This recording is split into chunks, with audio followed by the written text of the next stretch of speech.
Ano gusto niyo, ma'am? Request Gusto niyo ba ito? Yes, yung patient. I know. Hindi ko na rin alam bakit ganito na.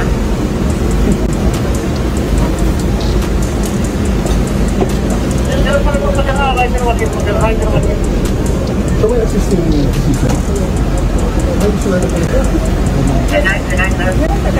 May facility. Kinlose nila, sir. Kinlose. Ayaw pa talaga Design siya. yung combination. Bedline. Design siya on her own.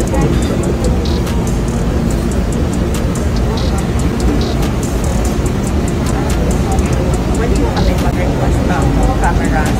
Ano daw? Pasukin ng general cameras. Gusto mo? Palapitin ng mga media? Opo. Sige. Lapit na. Go na. Go. Okay, double time. Ding! I-release mo ang media. Release.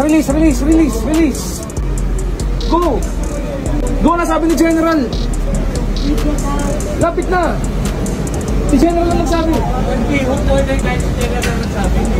Ayaw ng hospital. Hindi Ayaw na, ng hospital. hanggang dyan lang naman yung camera eh. Ayaw ng hospital. Hanggang dyan na sa inyo. Huwag nyo lang i-block yung side ng camera. Alis na lang dito ang mga kwan para makita Hanggang ng lang, camera. para makita ng camera. Sige mo. I-clear natin ito yung para makita ng camera.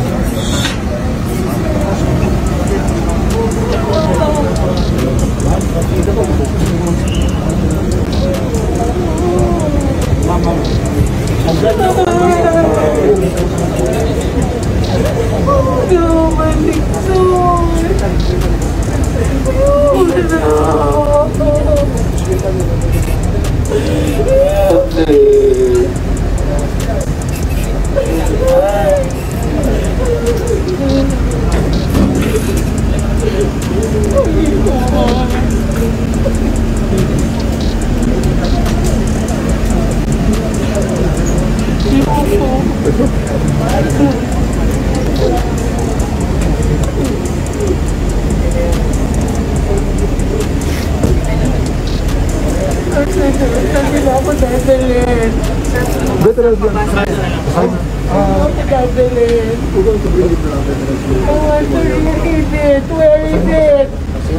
Considering that as requested, attorney Soraika Lopez has been examined by the physicians and cleared in the Center Quezon City.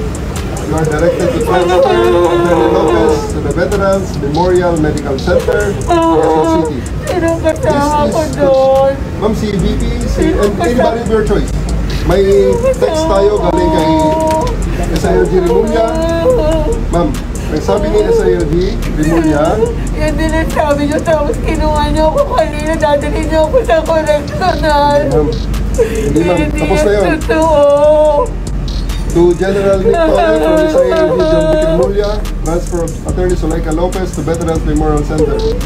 Dear General Torre, as verbally agreed upon, the transfer of Attorney Lopez to the Veterans Memorial Hospital shall be complied with respect to the House directive to transfer her. Please accord all security measures necessary to ensure her safety. Furthermore, please allow the untethered access of her personal physicians during her confinement. The attorney will also be afforded full visitation rights of the following people: Senator Bato de la Rosa, Senator Annie Marcos, Vice President Sara Duterte. Please be advised that all pertinent hospital safety guidelines should be followed, as well as hospital policies on visitation practices. For strict and immediate compliance, signed, SILG John Vic Rimulya. Ma'am, assurance yun? I don't need your assurance anymore. That's what they told me in the house. And look where it brought me. Dito, maraming witness. Dito naman mo sasakay ka naman mo sa sasakyan ni VP. Pumayag sila kay Senator Bato. Ma'am, sasakay po kayo. Sa akin. Sasakay po kayo sa sasakyan ni VP. Kasama niyo po si VP sa sasakyan. She will be transporting you to Veterans Memorial Center. Pumayag sila. Hindi ka naman iiwanan ni VP, ma'am. Sure yan, Nick, di ba? Yes, sir. Promise. Of course, sir. Nandiyan naman si BP. They are just in one car. Okay, ma'am?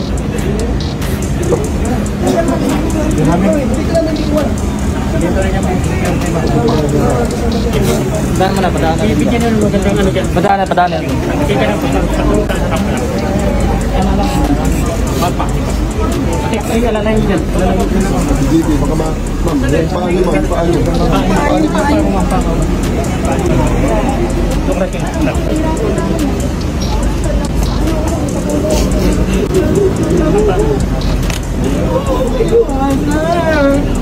Dito kami sa likod mo, ma. Huwag kang mag-alala.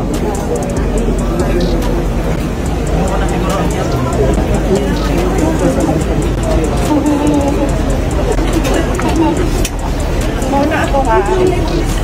Next.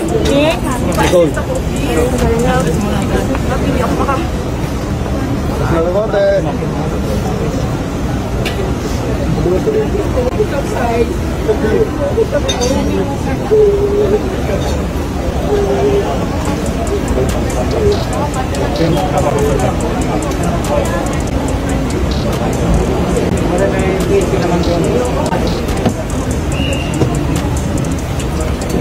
Lalahin mo, lalahin.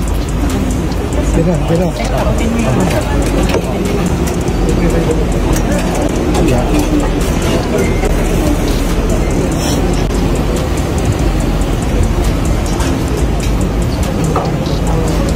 Bagay yun ay. Nakalhook na.